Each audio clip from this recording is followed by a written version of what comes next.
바이오 솔루션을 한번 보도록 하겠습니다. 저는 이제 지금 시장에서는 어쨌든 미어도 그 제약 바이오주를 계속해서 봐야 된다라는 생각은 가지고 있어요. 어차피 그 기술적으로 봤을 때도 저점인 종목군들이 많고, 물론 바이오 솔루션 같은 경우 오늘 이제 그 신고가를 돌파하는 쪽이기 때문에 다른 이제 제약 바이오주와는 흐름이 조금 다르지만, 어쨌든 올해 같은 경우에는 국내 제약 바이오주의 R&D 성과가 좀 본격적으로 피어나는, 그러니까 어떻게 보면 역대 최고 많은 임상 성과가 나올 수 있는 한 해라고 봐요. 그런 관점에서 제약 바이오 섹터의 실적 개선 기대감이 어느 때보다도 커질 수 있습니다.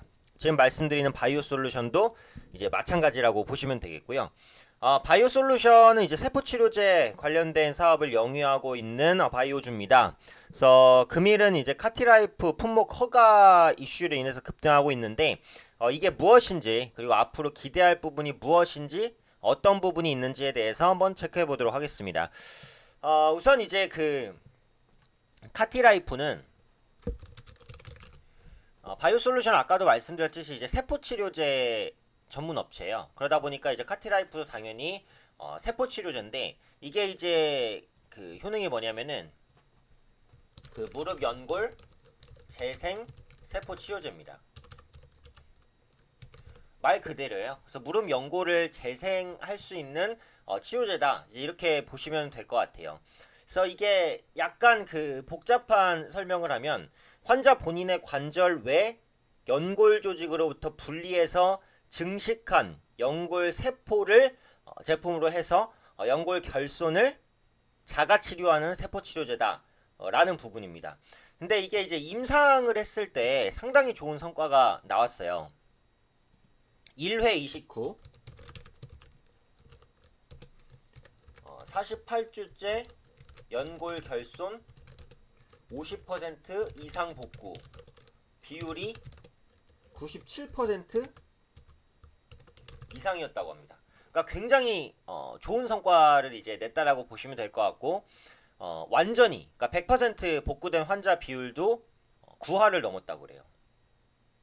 그러니까 연골 결손 부분에 있어서는 분명한 경쟁력이 있다라는 것을 최근에 임상 시험을 통해서 좀 밝혔다라고 보시면 될 것 같고, 이게 이제 그 바이오 솔루션 측에서 밝힌 바에 따르면은 연골 조직을 만들어서 이식을 한다는 게 증상을 그냥 완화시켜 주거나 개선시킨다 이런 부분에 끝나는 것이 아니라, 거의 이제 연구에 가까운 반영구적인 연골을 형성하는 연골 재생 효과까지도 기대할 수 있다라고 했고, 이게 이제 보시면은 아까 설명을 드렸듯이 그 환자 본인의 관절 외 연골 조직으로부터 분리해서 증식한 연골 세포예요. 그러니까 결국은 여기서 투입되는 세포가 자기 자신의 세포를 투입하는 거란 말이에요.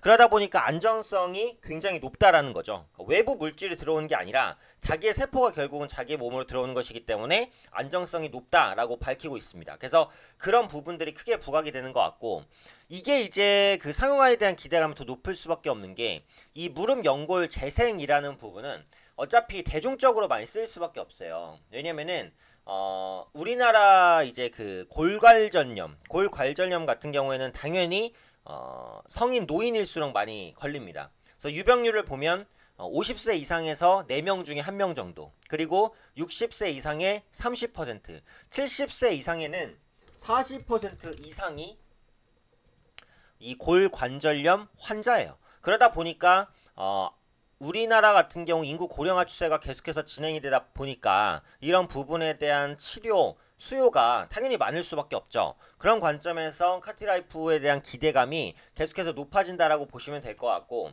이 인구 고령화 문제는 그 우리나라만 있는 문제는 아니에요. 보시면은 뭐 독일이라든지 일본이라든지 뭐 미국이라든지 마찬가지로 이 그 고령화가 진행이 되고 있는 중이고, 골관절염 시장 규모가 계속해서 커지는 모습입니다.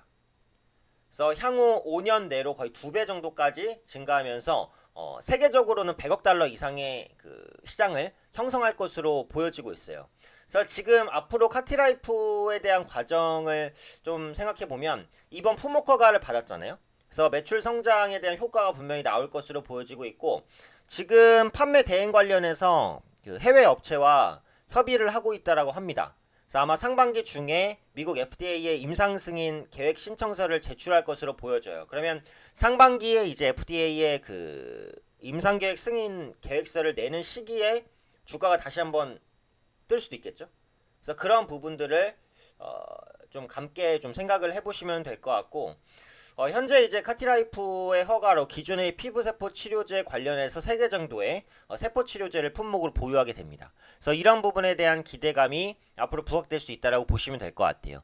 근데 지금 기술적으로 보면은 어쨌든 현재 위치에서는 급등 후에 매물이 출회가 되죠. 가격적인 부담이 있어요. 그러다 보니까 차익 실현 매물이 좀 나오고 있어서 오늘은 추가 조정 가능성도 높습니다.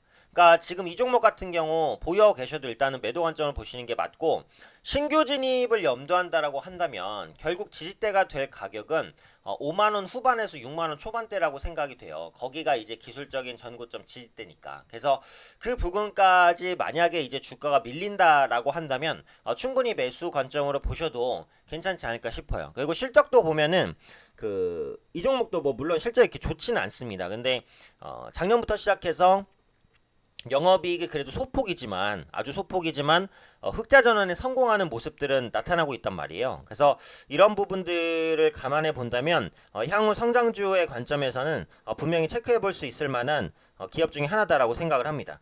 앞서도 말씀드린 대로 제약바이오주는 밉지만 계속해서 봐야 되는 섹터라고 보고 있어요. 그래서 올해가 아마도 이 R&D에 대한 성과 이런 부분들 가장 가시적으로 나타나는 한 해가 될 가능성이 높습니다. 그렇기 때문에 이런 부분들 참고하셔서 제약바이오줄에 대한 예전에 말씀드렸죠. 파이프라인이 중요하다. 네, 파이프라인을 어느 제약바이오사가 풍부하게 보유하고 있는지 이런 부분을 보시는 게 중요하다라고 말씀드렸으니까 꼼꼼히 체크해 보시면서 수야 전략 세워나가시면 좋을 것 같습니다.